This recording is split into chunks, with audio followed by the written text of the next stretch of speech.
begins in 3, 2, 1.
네, 여러분, 오늘은 지난번 시간에 이어서 모세를 추적하다가 죽은 왕의 유체에 대해서 말씀을 드렸습니다.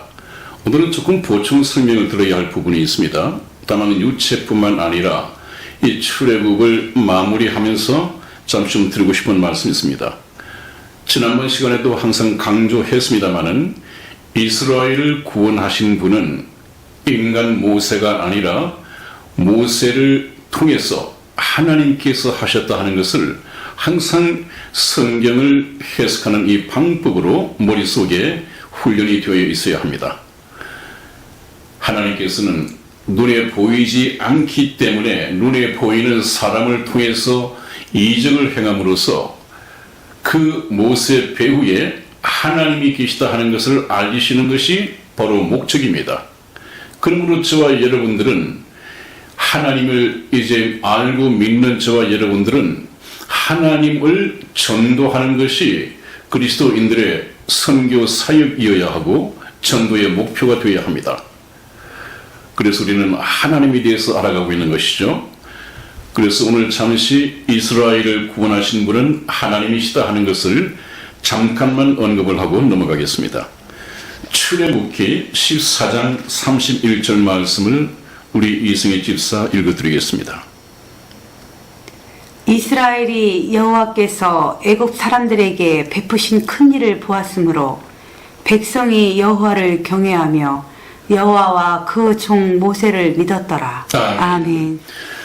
네, 여러분, 우리가 성경을 읽을 때 이런 방법으로 읽으면 참 좋습니다. 이 문장 가운데에서 어디에 힘을 주어서 읽을 것인가, 이 훈련을 하면 참 좋습니다. 여러 가지 각도에서 말씀이 조명되어 오기 때문에 그 말씀을 이해하는 데 상당히 도움이 됩니다. 한번 볼까요? 이스라엘 백성들이 그 말이죠. 여호와께서는 좀 힘주어서 읽어야 합니다. 여호와께서 애굽 사람들에게 베푸신 큰 일을 보았으므로 여호와께서 애굽 사람에게 베푸신 큰 일이란 말이죠. 모세가 아니라 여호와께서 백성이 여호와를 경외하며 여호와와 그 종 모세를 믿었더라. 그렇습니다. 여호와께서 실제는 모세가 했는데 알고 보니까 모세가 한 것이 아니라 여호와 하나님께서 행하신 것이므로 백성들이 여호와를 경외하며 여호와와 여호와께서 사용하신 그 종 모세를 믿었더라 그랬습니다. 그러므로 모세는 하나님께서 쓰임받은 종이라는 것을 믿게 되었고 모세를 통해서 이스라엘을 해방시킨 해방자는 바로 여호와 하나님이시라는 것을 믿게 되었단 말이죠.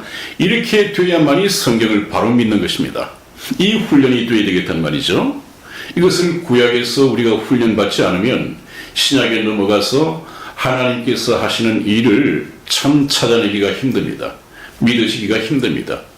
그래서 시간이 가지만 저희 선한 목자 텔레비전이 계속해서 구약에 머물러서 사건을 조명해 보고 있는 것은 바로 그런 뜻입니다.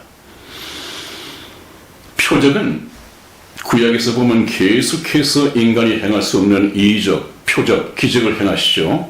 10가지 재앙에서부터 물론 그 이전에도 하나님께서 베푸신 이적이 있었습니다만 그러한 표적은 하나님이심을 믿게 하는 것이 목적이다.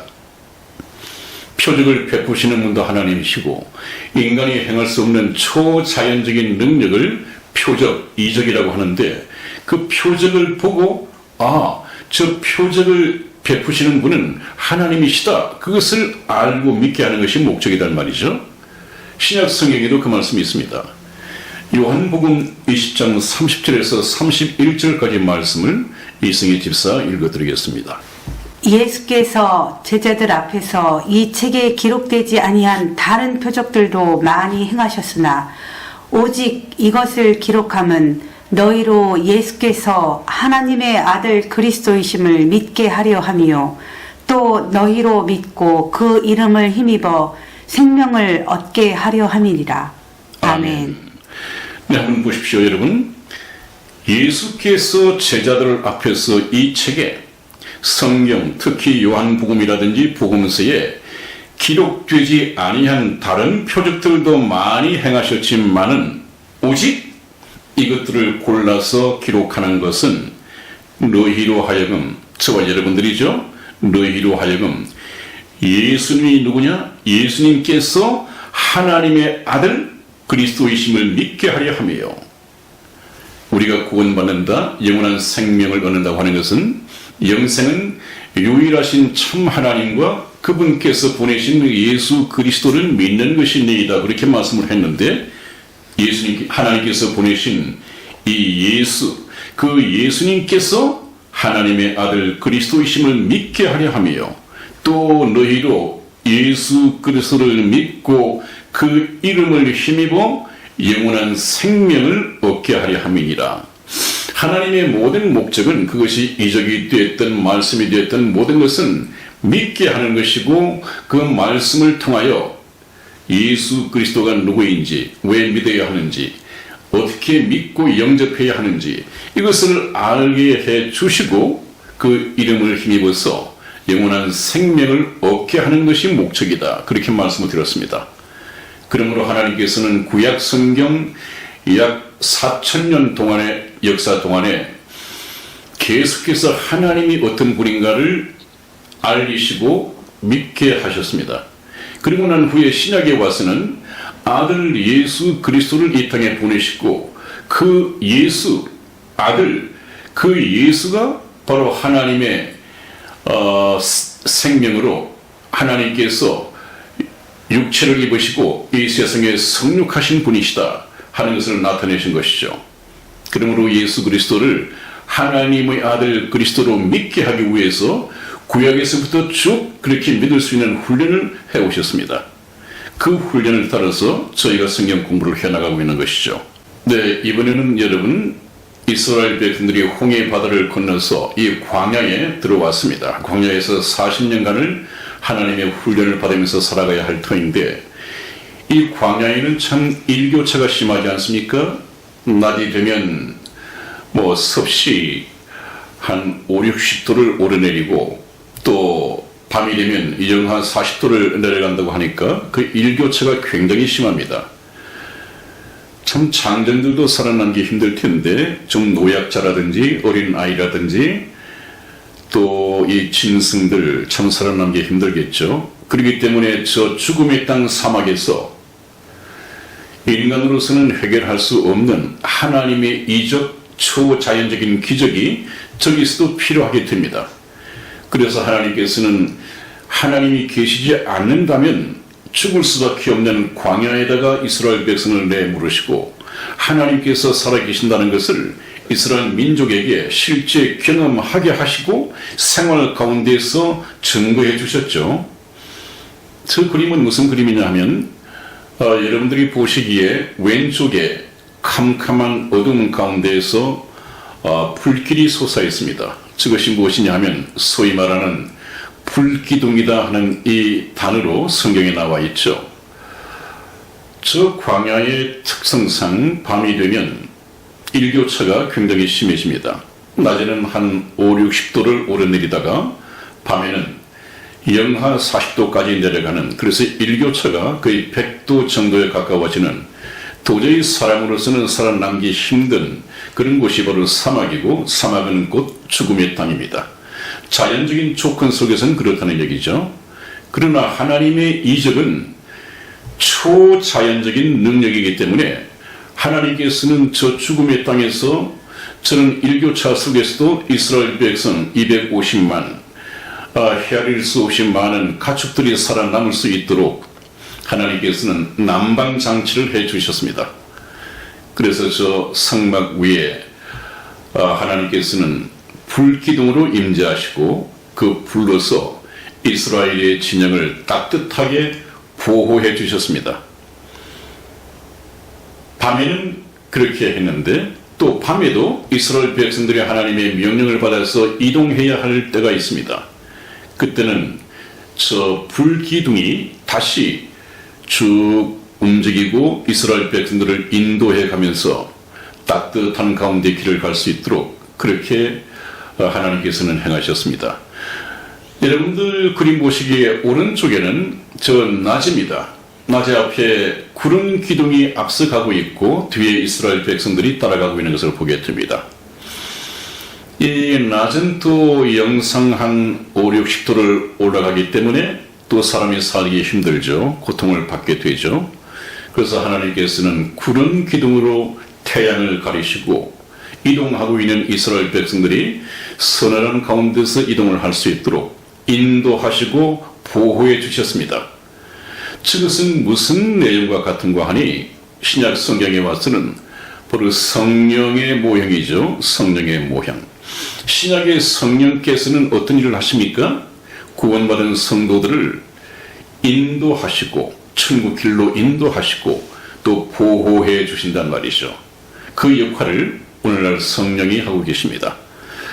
그런데 저기서 우리가 짚고 넘어가야 할 것은 철저하게 불기둥과 구름기둥, 이스라엘 광야 생활을 통해서 이스라엘이 배운 것은 하나님께 대한 순종입니다.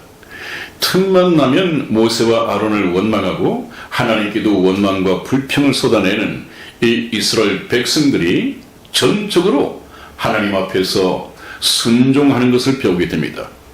우리가 구원받는 일에 있어서 신앙생활을 하는 데 있어서 가장 중요한 것은 순종입니다. 여러분, 순종. 순종이라는 말은 바로 믿음과 같은 말이죠. 믿음과 순종은 때에 놓고는 생각할 수 없는 동전의 양면 같은 것이다. 믿으면서 순종하지 못할 이유가 없고 순종하면서 믿지 않을 이유가 없습니다. 그것은 따로 떼놓고 생각할 수가 없는 것이죠. 그 훈련을 이스라엘 백성들이 광야에서 40년 동안 하는 것을 보게 됩니다.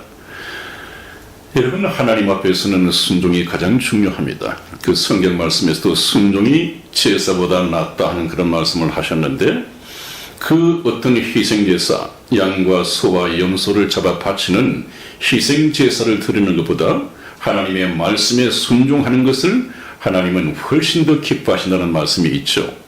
그래서 저와 여러분들은 믿어지지 않는 말씀이라 하더라도 우리가 믿음은 들으면서 난다고 했으니까 겸손한 마음으로 말씀을 듣다가 보면 믿음이 생겨날 수 있습니다. 믿음은 들으면서 나며 들음은 그리스도의 말씀으로 말미암았느니라 하는 것을 하나님께서는 믿음의 원리로서 제시한 바가 있습니다. 계속해서 열심히 겸손한 마음으로 믿을 수 있는 증거가 주어지면 아멘으로 받아들여야 합니다. 그래야만이 하나님께서는 그 말씀을 믿는 믿음을 더해 주십니다. 네, 신약 성경에 와서도 그런 말씀이 있죠. 구약에서는 저렇게 특히 광야 생활을 할 때 불기둥, 구름기둥 이런 말씀이 있었습니다마는 신약에 와서는 구원받은 성도들은 하나님의 성령으로 인도함을 받는다고 되어 있습니다. 로마서 8장 14절 말씀을 찾아서 이승희 집사 읽어드리겠습니다. 무릇 하나님의 영으로 인도함을 받는 그들은 곧 하나님의 아들이라. 아멘. 네, 그렇습니다, 여러분. 이 하나님의 영이 바로 성령이지 않습니까? 신약에 와서는 성령으로 인도함을 받는 그들은 곧 하나님의 아들이라. 하나님의 아들이 아니면 성령의 인도하심을 따라 순종해야 할 이유가 없고 필요를 느끼지 못합니다. 그러나 참으로 구원받은 성도라고 한다면 가는 길이 험하고 가는 길이 협착할지라도 성령의 인도하심을 받아서 가게 되는 것이죠. 그것이 바로 천국 가는 길입니다, 여러분. 그래서 지금 신약에 와서의 이 성령은 저 구약에서의 불기둥과 구름기둥의 실체이다. 그렇게 이해를 하시면 되겠습니다. 네, 다음 보시겠습니다. 네, 그래서 이제 광야 생활이 본격적으로 시작이 되면서 백성들이 목이 마른데 마실 것이 없다. 우리를 여기서 죽이고자 하느냐. 또 원망과 불평을 쏟아내기 시작합니다. 참 이스라엘 백성들 어리석은 것 같죠? 저와 여러분들도 저는 이스라엘 백성이었다고 한다면 별 수 없을 것입니다. 이 육체가 단지 그 목이 마르고 갈증이 나고 죽을 지경인데 그 불평 않겠습니까? 그러나 하나님을 믿는 믿음이 있었다고 한다면 하나님께서 그 문제를 조만간 해결해 주실 것이라고 믿는 믿음이 있었다고 한다면 원망, 불평까지는 안 갔겠죠. 이 문제를 어떻게 하나님께서는 해결해 주시는가 성경 말씀을 찾아보겠습니다. 출애굽기 17장 5절에서 6절까지 말씀을 저와 이승희 집사가 교독하겠습니다. 여호와께서 모세에게 이르시되 백성 앞을 지나가서 이스라엘 장로들을 데리고 하수를 치던 내 지팡이를 손에 잡고 가라. 내가 거기서 호렙산 반석 위에 너를 대하여 서리니 너는 그 반석을 치라. 그것에서 물이 나리니 백성이 마시리라. 모세가 장로들의 목전에서 그대로 행하니라. 아멘. 네, 여기서도 참 말씀 같지 않은 말씀이 하나의 수단으로 모세에게 주어지고 있죠. 백성 앞을 지나가서 이스라엘의 장로들을 데리고 하수를 치던 내 지팡이, 이것은 나일강을 피로 물들인 그 지팡이를 말하는 것이죠. 그 능력의 지팡이를 손에 잡고 가라. 내가 거기서 호렙산 반석 위에 너를 대하여 서리니, 너를 마주 보고 서리니 너는 반석을 치라. 그 지팡이로 반석을 치라. 그리하면 그것에서 물이 나리니 백성들이 마시리라. 모세가 장로들의 목전에서 그대로 행했더니 조그마한 물이 쫄쫄쫄쫄 흘러나오거나 오아시스처럼 있어가지고는 250만 백성과 가축과 짐승들이 먹을 수가 없겠죠. 이 사막에 강물처럼 흘러나와야 합니다. 그런데 모세가 하나님의 말씀대로, 믿어지지 않는 말씀대로 지팡이를 가지고 반석, 저 돌을 쳤더니 거기에서 물이 강물처럼 쏟아져 나왔단 말이죠. 이것 또한 인간의 상식적으로는 믿어질 수 없지만 믿고 믿지 않고는 인간의 판단의 기준에 달려있지 않습니다. 이것은 하나님의 말씀 같지 않은 말씀을 믿고 그대로 행할 것이냐 안 할 것이냐. 하나님의 말씀이라면 내 상식에 맞지 않더라도 순종하여 행하면 반드시 하나님께서 이루신다는 것을 우리가 배워야 합니다. 또 그 훈련을 받아야 합니다. 자, 여기서 광야에서 흘러나온 그 물은 사실상 신약에 와서 생명의 음료, 물론 저 구약시대 광야에서도 생명의 물이었죠. 이것은 신약에 와서는 예수 그리스도의 보혈의 모양이다. 예수님께서 십자가상에서 흘리신, 예수님께서 십자가상에서 매달리시고 로마 군병이 창으로 옆구리를 찔렀을 때 예수 그리스도의 피와 물이 다 쏟아졌습니다. 오늘날 저와 여러분들이 그리스도인이 되고 하나님의 자녀가 된다고 하는 것은 예수님께서 십자가상에서 흘리신 그 피, 생명의 피로서 아담의 피를 씻어내고 예수 그리스도의 피로서 우리가 하나님의 자녀로 거듭나는 것입니다. 우리는 이제 구원받은 성도라면 하나님의 생명을 가졌습니다. 예수 그리스도의 피로서 우리가 거듭났습니다.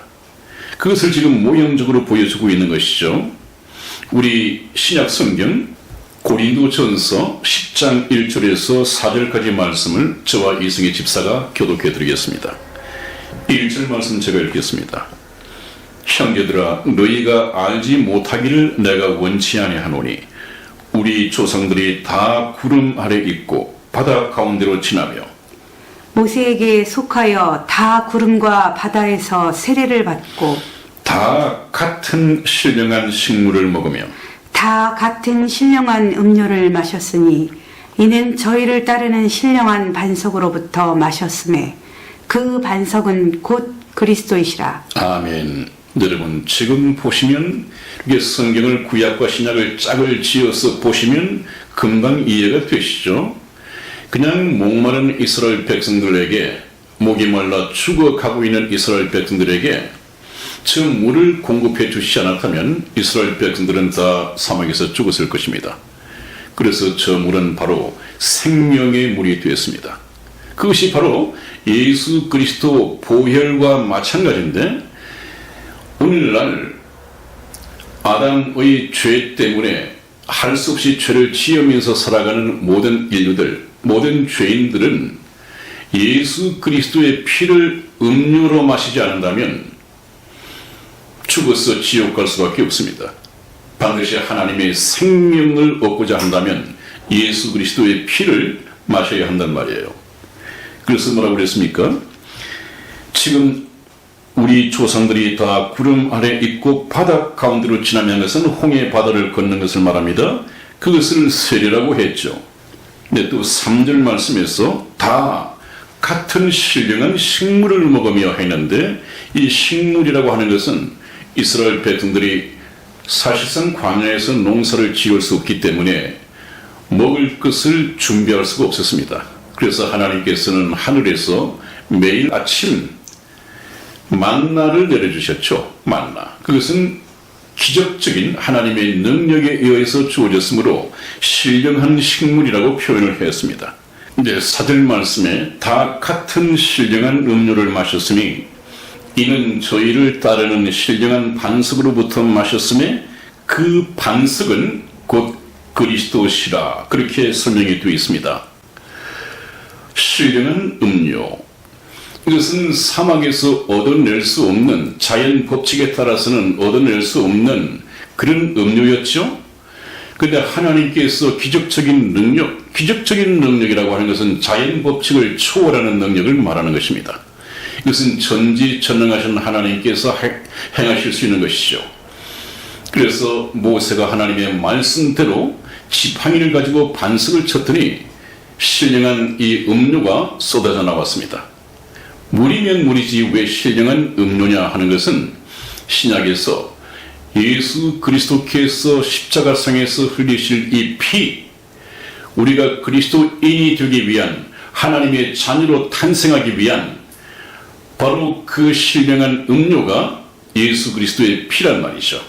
그래서 이것을 미리 아시는 하나님께서는 구약 성경에 신령한 음료다, 예수 그리스도는 신령한 반석이다, 그렇게 표현을 하셨습니다.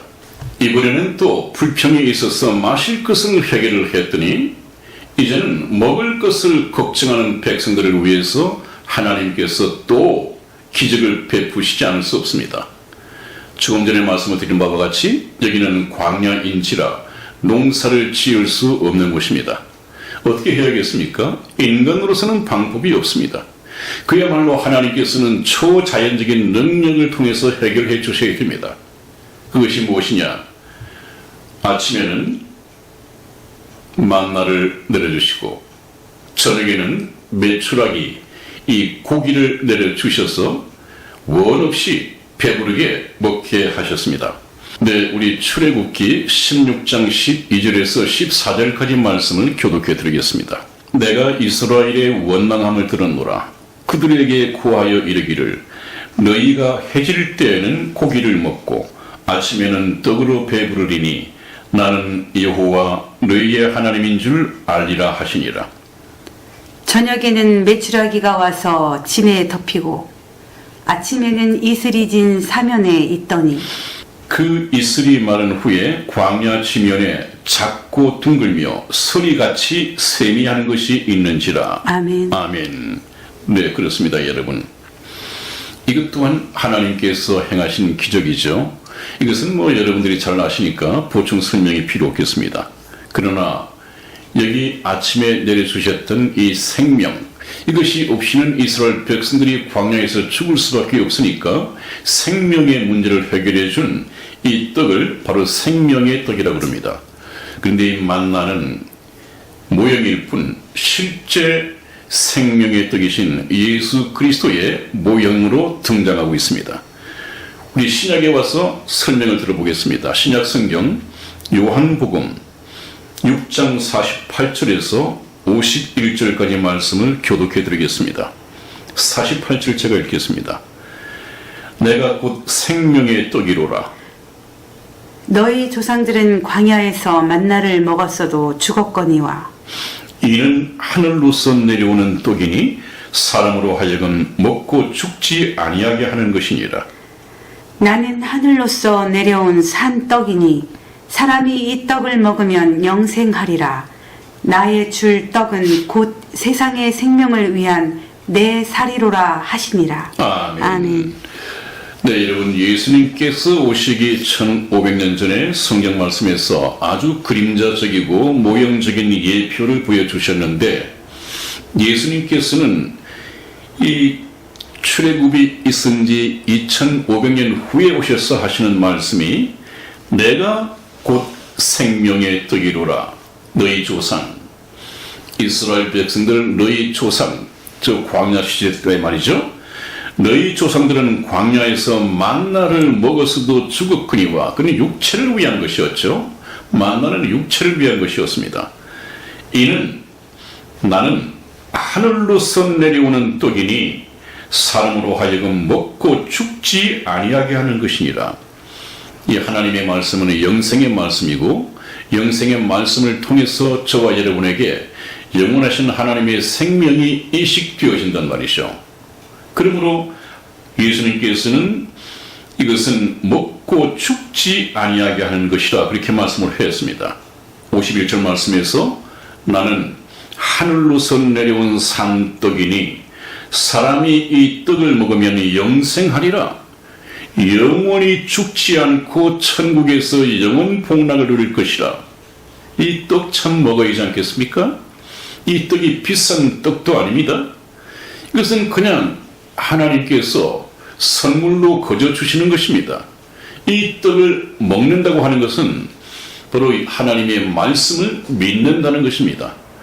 먹는다는 것은 믿는 것이고 이 떡이라고 하는 것은 아까 말씀드린 것처럼 예수 그리스도의 살인데 예수 그리스도의 살이라고 하는 것은 바로 예수님의 말씀을 의미하는 것입니다.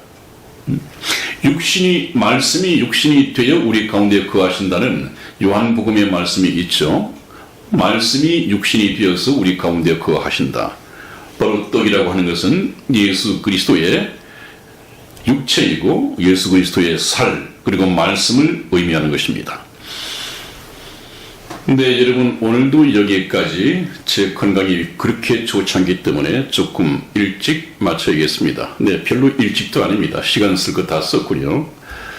네, 다음 시간에는 좀 좋은 컨디션으로 만나 뵙겠습니다. 여러분, 오늘도 끝까지 시청해 주셔서 대단히 감사합니다. 다음 만나 뵈올 때까지 건강하십시오. 안녕히 계십시오. 안녕히 계세요.